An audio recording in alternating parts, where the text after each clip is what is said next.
नमस्कार बंधुगण। ओम नमः शिवाय। आपण मानक आम यूट्यूब चैनल को स्वागत।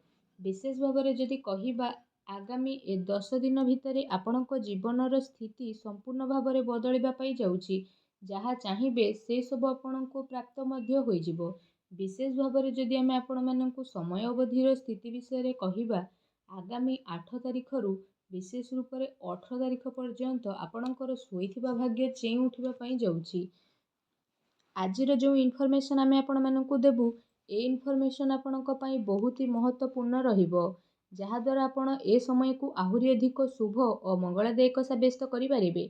आगो को वीडियो आरंभ करने पूर्व आमर आपण को रिक्वेस्ट कि जदि आपण आमर ए चैनल नुआ आछंती तो चैनल को सब्सक्राइब करंतु, सांगरे नोटिफिकेशन बेल को मध्य ऑन कर दियंतु, जहाद्वारा समय समय रे सो नुआ नुआ वीडियो नोटिफिकेशन आपण को मिलिबो।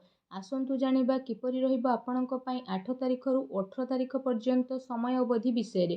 जदि विशेष भाव में आम आपको कहबू कि कौन आपणक पई सतरे टाइम रे पॉजिटिव स्थिति रहिबा पई जाउछि। जदि विशेष भाव में कहबा तो आपणक पई काम्य भी प्राप्ति हेबार तो ए समय रे बहुत भल संभावना बनुछि। ता सहित संतान पक्षरु संतुष्टि मध्य आपणको प्राप्त हेबो। समय अनुसार संतानकर सहयोग मध्य आपणको प्राप्त होई जिवो। संतानकर कार्यकलाप तथा घर परिवार आवश्यकता उपरे मध्य विशेष रूप से आपण आगो को मध्य बढ़िबे। एहा सहित आपणकर संचार कौशल एवं संबंध रे विस्तार मध्य हेबो। आउ आत्म प्रकृति आउ जीवन रे आपण बहुत किछि मध्य सीखी नेबे। ता सहित आपणकर किछि नुआ फ्रेंड्स बनिबे।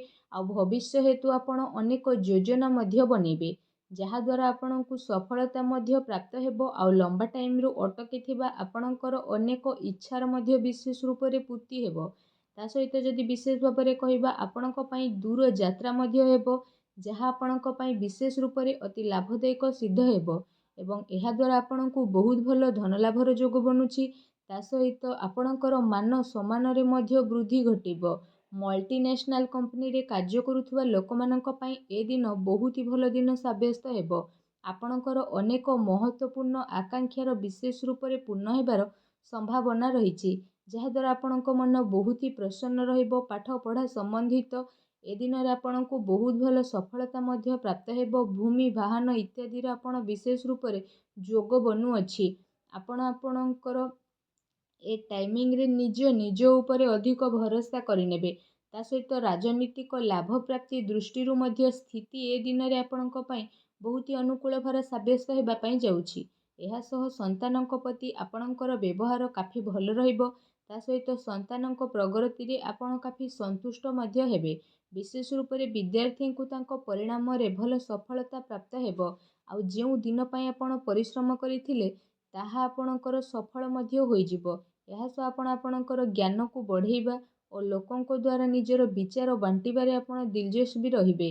आपण अन्यर जरूरत को ध्यान रे रखिकी सामान्य ठारू अधिक विचारशील मध्य नजर आसेबे। परिजनक ठारू साहाय्य पाइबारे आपणकर इच्छा आपणको सहयोग पाइबारे प्रेरित मध्य करिबो।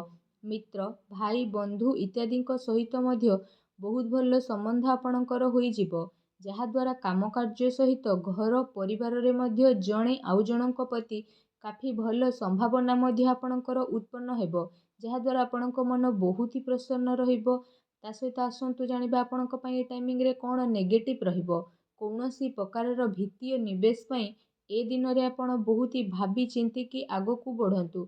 जदि ए सब क्षेत्र रे इनफॉरमेशन परामर्श नहीं कि आपण किछि काम करूछंती तो आपणक पई बहुत ही भल स्थिति रहिबो। ए दिन आपणक पई कौनसी अजଣା चिंतापूर्ण स्थिति मध्य विशेष रूप से उत्पन्न करि पारे, तेणु टिके सावधान रुहंतु। ता सहित आपणक आपणकर कार्य क्षेत्र रे टिके ध्यान देबार विशेष रूप से आवश्यकता रहिछि, कारण आपणक विरोध रे केही षडयंत्र मध्य करि पारंती, अर्थात आपणक विरोध रे केही चाल मध्य चलाई पारंती, जहा द्वारा आपणको मानहानि उठेबा पाई मध्य पड़ी पारे। निजर कार्य को आपण पूरा ईमानदारी सहित करंतु। काहाको भी एमिति मौका दियंतु नाही जहा द्वारा आपणको किछि प्रॉब्लम फेस करबा पाई पड़िबो। ऑफिस अथवा कार्यालय रे आपण आपणकर सहकर्मी को ऊपर आदौ भरोसा करंतु नाही, कारण जदि एमिति आपण करूछंती तो सेमाने आपणको भरोसा ନାଜାୟଜ ଫାଇଦା ଉଠାଇବେ ଆଉ ଚୋରି ଛପିରେ ଆପଣଙ୍କୁ ନୋକସାନ ପହଞ୍ଚିବା ପାଇଁ ଚେଷ୍ଟା ମଧ୍ୟ କରିବେ, ଯେଉଁ କାରଣ ପାଇଁ ଅଫିସରେ ମଧ୍ୟ ଆପଣଙ୍କ ଇମେଜକୁ ନୋକସାନ ଉଠାଇବା ପାଇଁ ପଡ଼ିପାରେ। ତେଣୁ ଆପଣ ସାବଧାନ ରୁହନ୍ତୁ। ଆପଣଙ୍କ ଲଭ୍ ଲାଇଫ୍ର ସ୍ଥିତି ବିଷୟରେ ଯଦି କହିବା ତ ଆପଣଙ୍କର ଜୀବନସାଥୀ ଆପଣଙ୍କୁ ଆପଣଙ୍କର ପ୍ରତ୍ୟେକ କାର୍ଯ୍ୟରେ ସମର୍ଥନ ଦେବେ ଆଉ ସମୟ ଆସିଲେ ଆପଣଙ୍କର ସହାୟତା ମଧ୍ୟ ସେ କରିବେ। ଏହାର ପରିଣାମ ସ୍ୱରୂପ ଆପଣଙ୍କର ବୈବାହିକ ଜୀବନ କାଫି ଭଲ ମଧ୍ୟ ରହିବ। ଜୀବନ ସାଥୀଙ୍କ ସହିତ ମଧୁର ସମ୍ବନ୍ଧ ହେବାର ବିଶେଷ ରୂପରେ ସମ୍ଭାବନା ବନୁଛି ତଥା ଆବଶ୍ୟକତା ଅନୁସାରେ ସବୁ ଜାଗାରେ ଜୀବନସାଥୀଙ୍କର ବିଶେଷ ସହଯୋଗ ଆପଣଙ୍କୁ ପ୍ରାପ୍ତ ହୋଇଯିବ। ସେଥିପାଇଁ ଜୀବନସାଥୀଙ୍କ ସହ ମଧୁର ସମ୍ବନ୍ଧ ବନେଇ ରଖିବାର ଆପଣଙ୍କ ପାଇଁ ବହୁତ ଭଲ ସ୍ଥିତି ରହିଛି। ଏହା ସହିତ ଆପଣଙ୍କୁ ଏ କଥାର ମଧ୍ୟ ଧ୍ୟାନ ରଖିବାକୁ ପଡ଼ିବ କି ପ୍ରେମ ଆଉ ସମ୍ପର୍କ ନିଜପଣ ଏସବୁରେ ଚାଲିକି ଆପଣ ଆଗକୁ ବଢ଼ନ୍ତୁ। ଏହା ସହିତ କୌଣସି ସମ୍ପର୍କରେ ଆପଣ କଟୁତା ଆଣନ୍ତୁ ନାହିଁ। ବିନ୍ଦାସ ହୋଇକି ସବୁ କାମ କରନ୍ତୁ। ଏ ଦିନ ଆପଣଙ୍କ ପ୍ରେମ ଜୀବନ ପାଇଁ ବିଶେଷ ରୂପରେ ବହୁତ ହି ଭଲ ଦିନ ରହିବ। ଯେଉଁ ଦିନର ଅପେକ୍ଷା ଥିଲା ସେ ଦିନ ଏବେ ଆରମ୍ଭ ହେବା ପାଇଁ ଯାଉଛି। ତା ସହିତ ଯଦି ବ୍ୟବସାୟ କ୍ୟାରିୟର ବିଷୟରେ ସ୍ଥିତି ବିଷୟରେ କହିବା ତ ବ୍ୟବସାୟ କ୍ୟାରିୟର ପାଇଁ ସ୍ଥିତି ଆପଣଙ୍କ ପାଇଁ ବହୁତ ହି ଶୁଭ ଫଳଦାୟୀ ରହିବ।